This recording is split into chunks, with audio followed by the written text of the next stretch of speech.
Okay, meron tayong Aerox version 2. Itong problema niya, yung fuel pump. Ayan, napalitan na ng bago. Andyan na yung fuel pump sa loob. Bago na. Ito kasing fuel pump nadurog dahil dito sa gasolina ng nakakabit sa kanya. Ito premium kasi nakakabit, kaya nadurog yung mga wire. Ayan, oh. Yung mga terminal nya pudpud na, pati yung wire mismo na malulutong, matitigas na, kaya naglulos connection. Kaya pinalitan na lang ng buo. Ito oh, wala na yung mga terminal, oh, pudpud na. Sinusunog ng ano? Oo, napupudpud ng gasolina. Ayan, oh. Ganyan din nangyayari pala dun sa Mayo.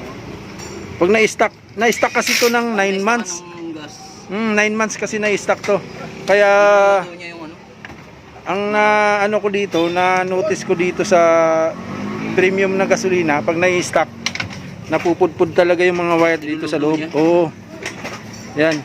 Kahit yung dating video ko, yung Honda Click, ganun din. Nalusaw yung fuel filter, tapos yung mga wire na durog, napudpud. Siguro nga, dito nga, naobserbahan ko dito sa gasolina, itong premium, mas maganda siguro unleaded na lang. Kasi yung premium, mataas yung octane ng premium kaysa unleaded.